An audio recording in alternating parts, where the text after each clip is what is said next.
দর্শক স্বাগত জানাচ্ছি চ্যানেল 24 এর নিয়মিত আয়োজন বিভাগীয় খবরে। আজ জানাবো বরিশাল বিভাগের বিভিন্ন জেলার খবর। সঙ্গে আছে আমি খুরশেদা কাকলি। দেশ বিদেশের খবর যারা প্রতিদিন মানুষের দোরগোড়ায় নিয়ে যায়, কেমন আছে তারা, কেমনই বা দিন কাটছে তাদের। আধুনিক প্রযুক্তির যুগে দৈনিক পত্রিকা কেমনই বা বিক্রি হচ্ছে, বরিশাল থেকে সেই খবরই জানাচ্ছেন কাউসার হোসেন রানা। রোদ, ঝড়, বৃষ্টি, শীত উপেক্ষা করে দেশ ও দশের খবর যারা বিলি করছে সবার মাঝে, তাদের খবর আমরা কারা রাখছি।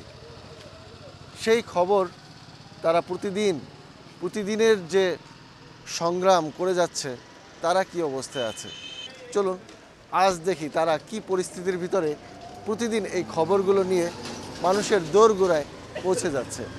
আমি এই মুহূর্তে রয়েছি বরিশালের ফজলুল হক অ্যাভিনিউতে, ঠিক বরিশাল জেলা ও দায়রা জজ আদালতের সামনে, যেখানে প্রতিদিন বরিশালের আমরা যাদেরকে হকার বলি তারা পত্রিকাগুলো নিয়ে আসে। এখানে বিভিন্ন জায়গা থেকে পত্রিকা আসে এবং সেই পত্রিকা বরিশালের বিভিন্ন জায়গায়, জেলার উপজেলার বিভিন্ন জায়গায় পৌঁছে দেওয়ার জন্য কাজ করে। আমার এখানে রয়েছেন আমার দীর্ঘদিনের পরিচিত কালু ভাই। কালু ভাই কেমন আছেন? ভালো আছেন? আলহামদুলিল্লাহ, আপনি কেমন আছেন? খুব ব্যস্ত সময় কাটাচ্ছেন, কি করতেছেন?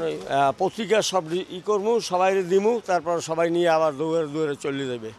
এখানে কোথা থেকে কি কি পত্রিকা আসে, মনে করেন কোথা থেকে আসে, কোথায় যায়? ঢাকা থেকে বরিশালে আসে আপনার ইত্তেফাক, সমকাল, দৈনিক বাংলা, নয়া দিগন্ত, প্রথম আলো, এই সমস্ত পেপারগুলো ঢাকা থেকে আসে। বরিশাল থেকে আসে ওই বিভিন্ন আজকের বার্তা, ভোরের আলো, তারপরে আপনার মতবাদ, পরিবর্তন, আবার নতুন একটা পত্রিকা আসছে বাংলাদেশ বাণী। এই সমস্ত পত্রিকাগুলো এখানে আসে। এখান থেকে বিভিন্ন রুটে হকার ভাইরা নিয়ে চলে যায়। আমিও তাদের মতো একজন হকার। বরিশালের কোথায় যায় এখান থেকে? সদর রোড, কালীবাড়ি, ফকিরবাড়ি, তারপরে এদিকে আছে রূপাতলি, কালীজিরা, নতুল্লাবাদ, সমস্ত টোটাল বরিশালটাই এখান থেকে পত্রিকা ডিস্ট্রিবিউট হয়। বরিশালের অন্যান্য উপজেলাও কি এখান থেকে যায়? হ্যাঁ, এখান থেকেই যায়। যেমন আপনার কলাপাড়া, আমতলি, বরগুনা, ভোলা, ঝালকাঠি, এখান থেকেই যায় সব পত্রিকা। ভাই কত বছর যাবত এই পেশায় আছেন আপনি? আমি এই ৪৫ বছর। ৪৫ বছর, অর্ধশত বছরের কাছাকাছি চলে আসছেন।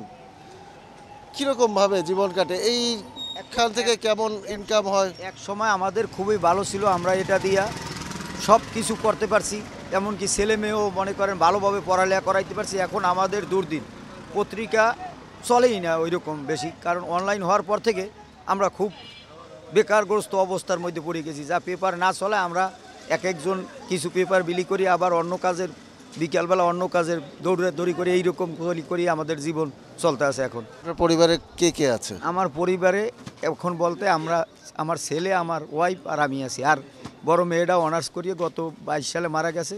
বাবা মাও আমার সাথে ছিল, তারাও একসময় আমার 6 জনের ফ্যামিলি ছিলাম, কিন্তু তারা 3 জন এই গত কয়েক বছরে মারা গেছে। এখন আমরা 3 জন আছি। এই 3 জনের সংসারেই খুব কষ্ট, বাসা ভাড়া, শহরে বাসা ভাড়া দিয়া থাকা খুবই কষ্টসাধ্য হয়ে পড়ছে। এরকম আমার একা না, সব প্রায় হকারই এরকম অবস্থার ভিতরে আছে। ধন্যবাদ। আমরা একটু আরেকজনের কথা শুনি। কি অবস্থা, কেমন আছো? ভালো নেই আমরা। বাজার দ্রব্যমূল্য যে অবস্থা, আমরা খুব ভালো নেই। সবাই দাম বাড়ছে, আমাদের দাম বাড়েনি। আমরা খুবই কষ্টে আছি। এই যে টাকা পত্রিকা বিক্রি করি, করোনার পরে আমাদের বাজার তো অনেক খারাপ। যা আমরা যে ইনকাম করি, আয়োজন করে আমাদের পরিবার নিয়ে আমরা থাকতে পারতেছি না। মা ভাই বোন নিয়ে আমরা দুইটা যে ডাল ভাত খামু, সেই আমাদের রুজি রোজগার করতে পারতেছি না। আমরা খুবই কষ্টে আছি। কি করলে এখান থেকে ভালো হয়, বা এই পেশার ছেড়ে অন্য পেশায় গেলে ভালো হয়, নাকি এখানে যে অবস্থা আছে এখান থেকে কি করলে ভালো হতে পারে? আমরা এই পেশা শিখছি, এইটা ছোটো থেকেই শিখছি, এইটাই করতে আছি। এখন কি করব, এখন অন্য পেশায় যাইলে তো আমাদের আর পুঁজি রোজগার লাগবে, টাকা লাগবে, তারপর কমিশন বাড়াইলে, কিন্তু আমাদের তো সেই পরিবর্তন নাই, আমাদের কমিশন বাড়ায় না। আমরা ওই আগে যেটা পাইছি এখনও সেইটা পাইতেছি। হ্যাঁ, যদি কমিশন বাড়ায় আমাদের, তাহলে আমরা একটু দুইটা ডাল ভাত নিয়ে খাইতে পারবো, পরিবার নিয়ে, মা বাপ নিয়ে থাকতে পারবো, একটু ভালোভাবে থাকতে পারবো। ধন্যবাদ আপনাকে। শুনছিলেন যে প্রতিদিনের সফলতা, ব্যর্থতা, নানান গল্পগুলো যারা নিয়ে আসেন, তাদের জীবনের গল্পগুলো আসলে খুব একটা চমকপ্রদ বা মজাদার নয়। দৈনিক নিত্যপণ্যের দাম বৃদ্ধির ফলে তাদের জীবনযাত্রা এখন অনেকটাই জাতাকলে পিষ্ট। বিশেষ করে প্রযুক্তিগত উন্নতিতে তাদের যে পুরাতন যে পেশাটি, সেই পেশাটি আজ প্রায় জর্জরিত। এই অবস্থা থেকে উত্তরণের জন্য তারা পত্রিকা কর্তৃপক্ষ যারা তাদের সহযোগিতা চেয়েছেন সরকারের সহযোগিতা। তারা যদি এই পেশায় থাকেন সেখান থেকে কিভাবে ভালো থাকতে পারেন, অথবা এখান থেকে ঘুরে অন্য কোনো পেশায় যে স্থায়ী হতে পারেন। তো এই ছিল বরিশালের হকারদের জীবনের চালচিত্র। পরবর্তীতে আরও অন্য কোনো খবর নিয়ে আবার আপনাদের সাথে সামনে হাজির হব। সেই পর্যন্ত চ্যানেল 24-এর সাথেই থাকুন, ভালো থাকুন। কাউসার হোসেন রানা, চ্যানেল 24। কেউ বলছে জিনভূতের কারসাজি, কেউ বা বলছে অলৌকিক ঘটনা। বরগুনার নদীর মাঝখানে দাঁড়িয়ে থাকা একটি চালতা গাছকে ঘিরে এসব জল্পনা কল্পনা। তবে স্থানীয় সচেতন মহল বলছে ভয়াবহ নদী ভাঙনের ফলে এমনটি ঘটেছে। পুরো অলৌকিক ব্যাপার আসলে কি জিন না ভূত, এ নিয়েই চলছে আলোচনা।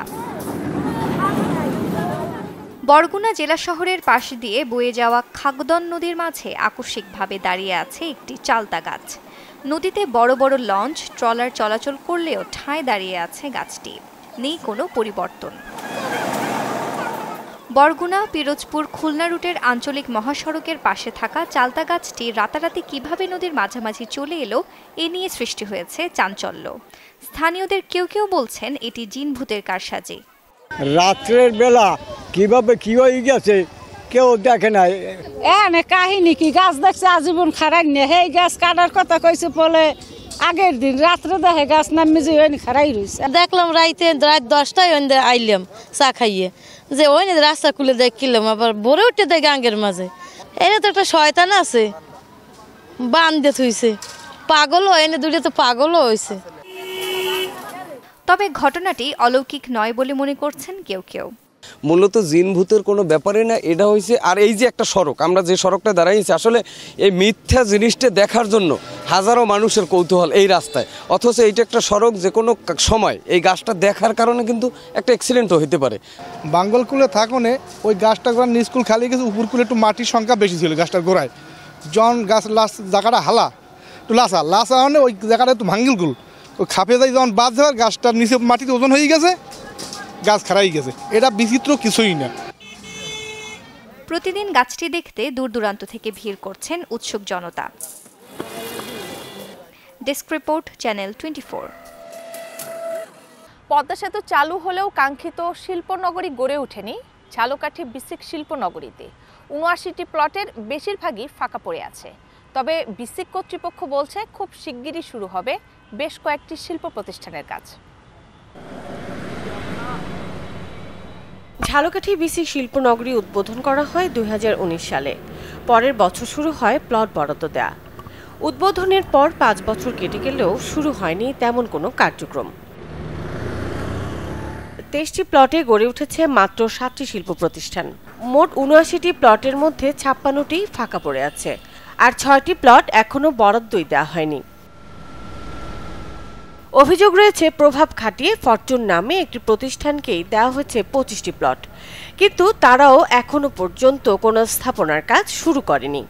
ফরচুন কোম্পানি নাকি এখানে অনেকগুলো প্লট নিয়েছে, কিন্তু তারা এই প্লটগুলোর কাজ ধরতে পারতেছে না, সেই জন্য বিভিন্ন দুর্নীতির সাথে জড়িত রয়েছে, তাই প্লটগুলো ফাঁকা রয়েছে। এই প্লটগুলোতে যদি তারা কাজ ধরতো তাহলে আরো অনেকের কর্মসংস্থানের সুযোগ হতো।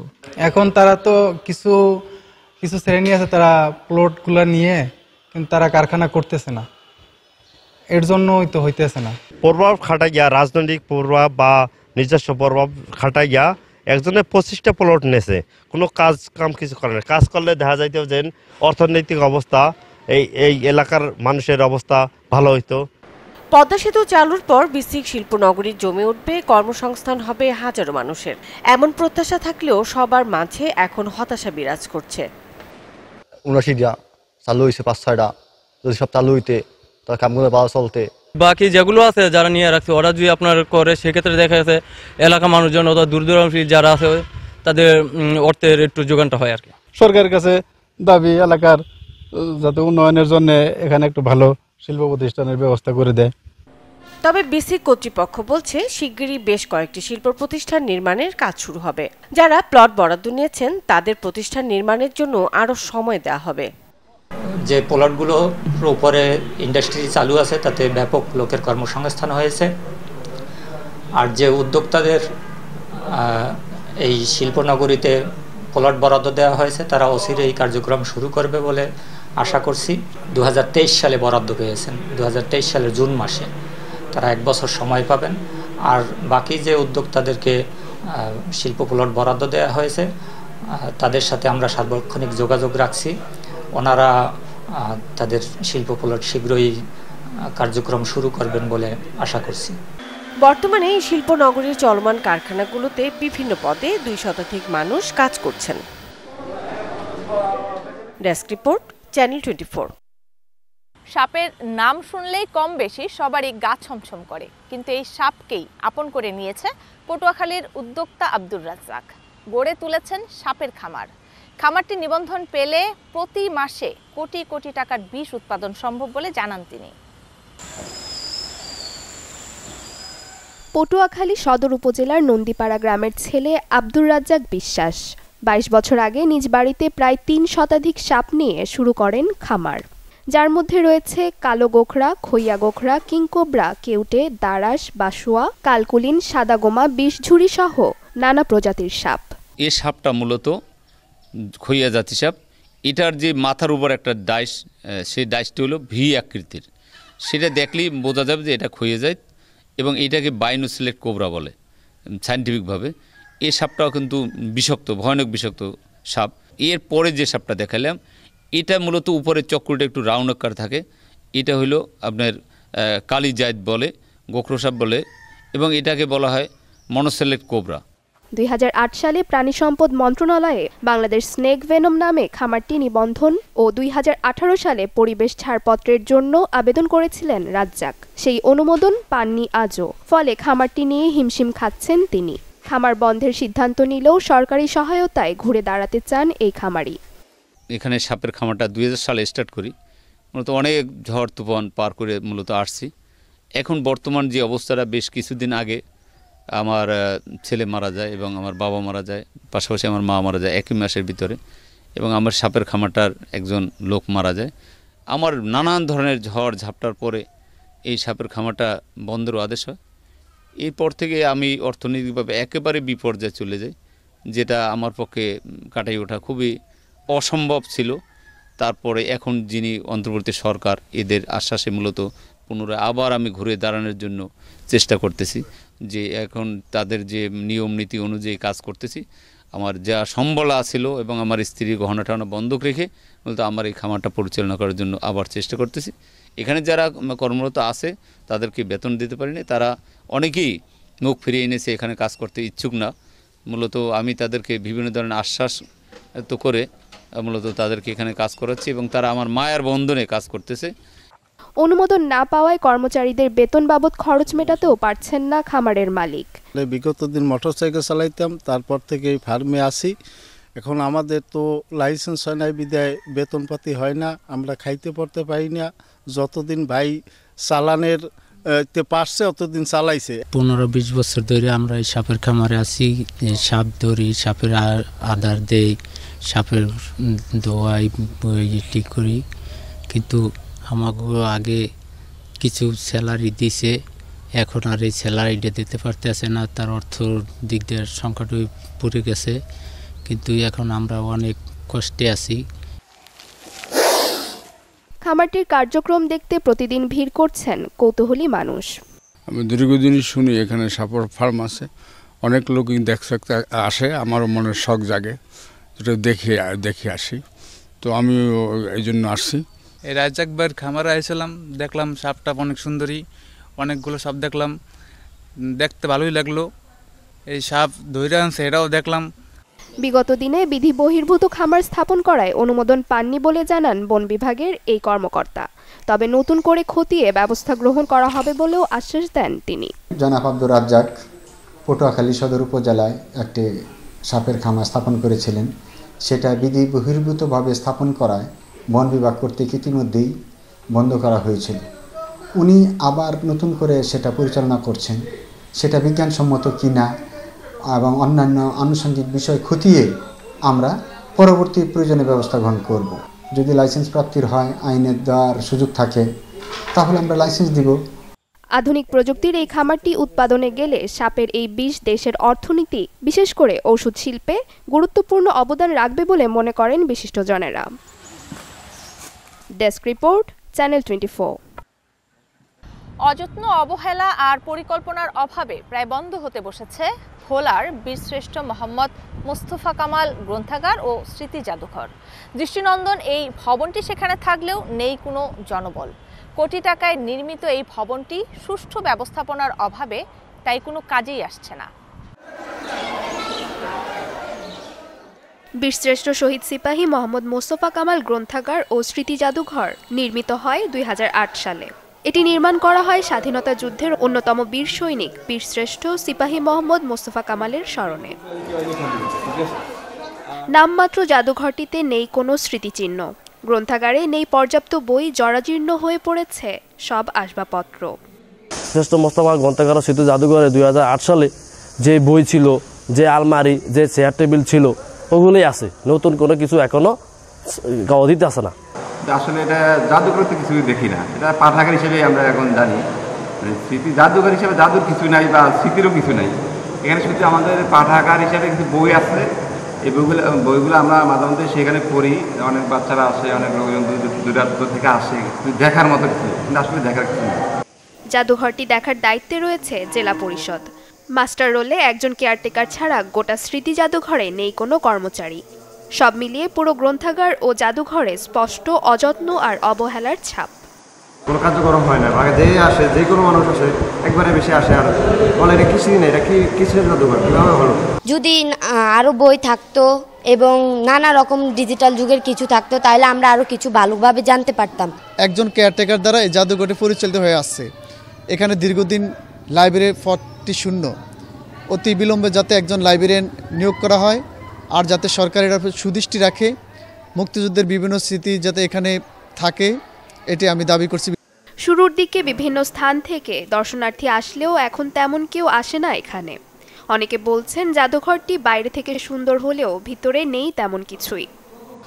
এখানে তেমন কিছুই নেই, শুধুমাত্র অল্প কিছু বই এবং কিছু চেয়ার টেবিল ছাড়া এরকম কোনো এনভায়রনমেন্টও নেই যে হচ্ছে এখানে দর্শনার্থীরা আসবে, এসে কিছু দেখবে বা এটা একটা স্মৃতি জাদুঘর, এরকম কিছু এখানে নেই। মহান স্বাধীনতা যুদ্ধের স্মারক বীরশ্রেষ্ঠ সিপাহী মোহাম্মদ মোস্তফা কামাল পাঠাগার ও জাদুঘরটি উন্নয়নে কার্যকর পদক্ষেপ নেওয়া হবে বলে আশ্বাস দেন জেলা প্রশাসক। এখানে প্রায় 1500 মতো বই আছে এবং আর অন্যান্য কিছু আসবাবপত্র, এই সকলেই মাত্র আছে সেখানে। তো এটি আসলে খুব বেশি একটা সমৃদ্ধ পাঠাগার নয় বা স্মৃতি জাদুঘর নয়। আমরা এটাকে ভোলাবাসীর একটা দাবির মধ্যে রয়েছে এটিকে আরও একটু সমৃদ্ধ করে তোলা। তো যেহেতু এখানে পাঠাগার আছে একজন বীর শ্রেষ্ঠের নামে, আমরা চেষ্টা করব জেলা প্রশাসনের পক্ষ থেকে এই পাঠাগারটিকে আরও বই এবং অন্যান্য ভাবে সমৃদ্ধ করে জনগণ যাতে সেইখানে যায় এবং পড়ালেখা করে, সেইটি কিভাবে সম্ভব সেটি আমরা চেষ্টা করব। যথাযথ পদক্ষেপ গ্রহণের মাধ্যমে জাদুঘরটিকে গতিশীল করা হবে, এমনটাই আশা এলাকাবাসীর। Desk report, channel 24।